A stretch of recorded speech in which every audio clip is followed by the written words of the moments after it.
राघव और प्रतीक के साथ बियर बार में बैठकर बियर पी रहा था। संजीव आज बहुत खुश लग रहा था।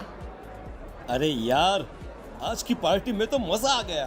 तुम दोनों दोस्तों के साथ तो मेरी जिंदगी इतनी अच्छी है कि क्या बताऊं कितनी अच्छी है। अरे भाई, अब दोस्ती की है तो जीना मरना सब साथ में। हाँ, अरे अरे यार सुनो, जल्दी से एक बियर और ऑर्डर करते हैं ना, एक आखिरी, और उसके बाद ये जश्न यहीं खत्म हो जाएगा।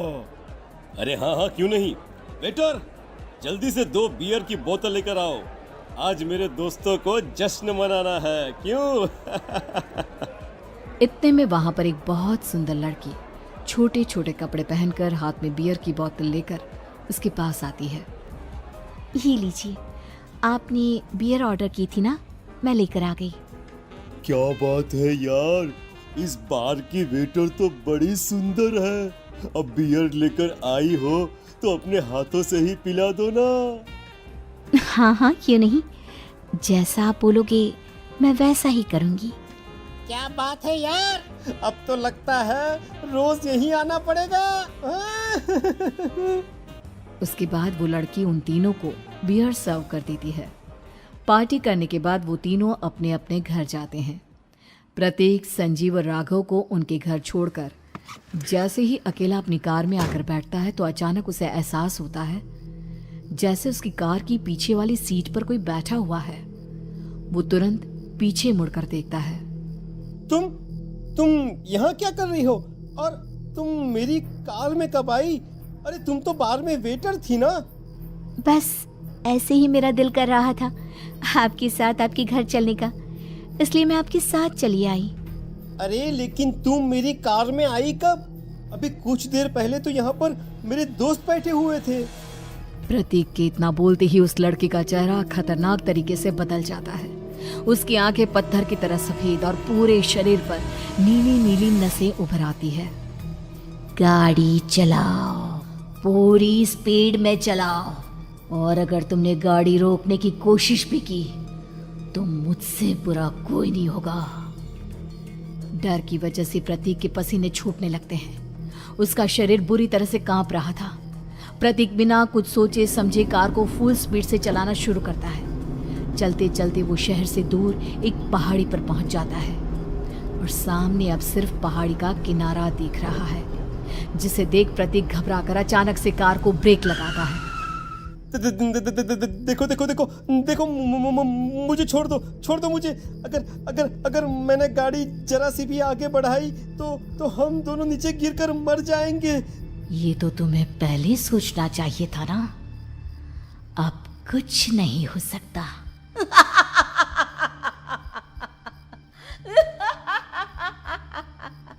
छोड़ दो मुझे। नहीं प्लीज मुझे छोड़ दो। प्लीज मुझे जाने दो। छोड़ दो मुझे। गाड़ी आगे बढ़ाओ।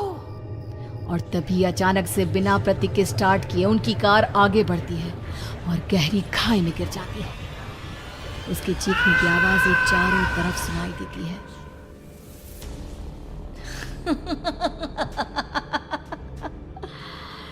तुझे मारकर मेरे कलेजे में जल रही आग को थोड़ी शांति तो मिल गई, लेकिन अभी ये कहानी खत्म नहीं हुई।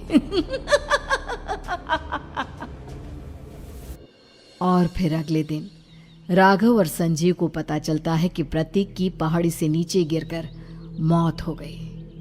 अरे कल रात की तो बात है यार, हम सब बैठकर पार्टी कर रहे थे, लेकिन मेरी एक बात समझ में नहीं आ रही। राघव शहर से इतना बाहर उस पहाड़ी पर इतनी रात को क्या करने गया था? अरे यार, वही सोचकर तो मैं भी परेशान हूँ। हम दोनों को छोड़ने के बाद तो वो सीधा अपने घर जाने वाला था, और वो आत्महत्या क्यों करेगा भाई? कल रात तक वो कितना खुश था, हमारे साथ सेलिब्रेट कर रहा था। हाँ, लेकिन पुलिस ने तो यही कहा है कि प्रतीक ने अपनी कार को जानबूझकर पहाड़ी से नीचे गिरा दिया और आत्महत्या कर ली। अरे यार संजीव, मेरी तो कुछ भी समझ में नहीं आ रहा है। चल ठीक है, अब मैं अपने घर जाता हूँ। Okay, bye. राघव अपने घर में अकेला था। दोपहर का वक्त था। तभी दरवाजे की घंटी बजी। कौन है? अरे 1 मिनट रुको, अभी आता हूँ। राघव ने जैसे ही दरवाजा खोला उसने देखा कि सामने एक बहुत खूबसूरत लड़की खड़ी हुई है। कौन है आप और यहाँ किससे मिलने आई हैं? देखिए ना, बाहर बारिश शुरू हो गई थी, मेरी गाड़ी खराब हो गई है। आपका घर नजर आया तो सोचा कुछ हेल्प ले लेती हूँ। क्यों नहीं, आइए ना, आइए आइए।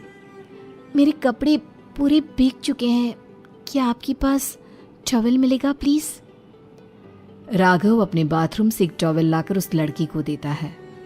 थैंक यू सो मच, अब मैं चलती हूँ। अरे इतनी क्या जल्दी है? आप चाहे तो बारिश रुकने तक यहाँ पर रुक सकती हैं। हाँ। लड़की ने पलटकर राघव की तरफ देखा। नहीं, मुझे जाना होगा, मेरा काम बाकी है।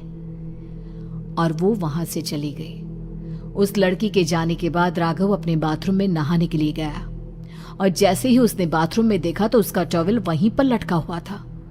उसने टॉवल हाथ में लिया तो देखा कि उसका पूरा टॉवल खून के धब्बों से सना हुआ है। अरे अरे ये क्या? ये टॉवेल तो मैंने उस लड़की को दे दिया था। ये वापस मेरे बाथरूम में कैसे आ गया? और इस पर ये खून के धब्बे कहां से आ गए? राघव ने आईने में देखा तो उसकी गर्दन पर एक बड़ा सा चाकू का कट लगा हुआ था जिससे खून बह रहा था, जिसे देख राघव के होश उड़ गए। हाँ, अरे ये क्या? मेरी गर्दन इतनी ज्यादा कटी हुई है और मुझे दर्द भी नहीं हो रहा है। ये क्या हो रहा है मेरे साथ? राघव घबराकर बाथरूम से बाहर आया और अपना मोबाइल उठाकर उसने संजीव को फोन लगाया। संजीव जल्दी से मेरे पास आ जाओ। मुझे लगता है कुछ बहुत बड़ी गड़बड़ है, जल्दी आ जाओ। उधर से आवाज आई, लेकिन वो आवाज संजीव की नहीं बल्कि एक लड़की की थी। कुछ अजीब नहीं हुआ है, बस तुम्हारी मौत तुमसे मिलने आई थी और तुम्हें मारकर चली गई। अब तुम इस दुनिया का हिस्सा नहीं हो राघव, इसलिए तुम्हें अपनी गर्दन के कटने का दर्द भी महसूस नहीं हो रहा। नहीं, ऐसा नहीं हो सकता, ऐसा नहीं हो सकता। कौन हो तुम? तुम्हारी मौत। अब संजीव के पास खबर पहुंचती है कि राघव ने अपने ही घर में चाकू से गर्दन काटकर आत्महत्या कर ली। ये सुनने के बाद संजीव के होश उड़ गए। वो पसीने से तरबतर हो गया और एक अनजाना डर अब उसके दिल को सताने लगा। संजीव के साथ ही उसका एक छोटा भाई राजीव भी रहा करता था। अपने भाई को इस तरह परेशान देखकर राजीव उसके पास आया। अरे भैया, क्या हुआ भैया? आप इतने घबराए हुए क्यों लग रहे हैं? प्रतीक और राघव की मौत, मेरा मतलब मेरी कुछ समझ में नहीं आ रहा भाई। अचानक से मेरे दोनों दोस्तों ने आत्महत्या क्यों कर ली? अरे वो तो मेरी भी समझ में नहीं आ रहा है भैया। हाँ, हो सकता है कि कोई परेशानी होगी और इसीलिए उन्होंने ऐसा किया होगा। हाँ, लेकिन दोनों की जिंदगी में एक साथ परेशानी और दोनों का इतनी खतरनाक तरीके से आत्महत्या करना, कहीं ऐसा तो नहीं मैं भी मर जाऊंगा? अरे आप ऐसी बातें क्यों कर रहे हैं भैया? वैसे ही मैं इतना परेशान हूँ। जब से अंजलि ने मेरा साथ छोड़ा है तब से सब कुछ बहुत अजीब सा हो गया है। रोज रात को डरावने सपने आते हैं। ऐसा लगता है जैसे अंजलि बार बार मेरे सपनों में आकर मुझे डराने की कोशिश करती है। अंजलि का नाम सुनते ही संजीव की आंखें फट गई और उसके गले में आवाज अटक गई। उसके चेहरे पर घबराहट साफ नजर आ रही थी। कौन थी वो लड़की जिसने प्रतीक और राघव को आत्महत्या की आड़ में मौत के घाट उतार दिया? और कौन थी अंजलि जो बार बार राजीव के सपनों में आकर उसे डरा रही थी? अंजलि का नाम सुनकर संजीव इतना घबरा क्यों गया? इन सवालों के जवाब जानने के लिए देखिए इस खतरनाक कहानी का अगला भाग।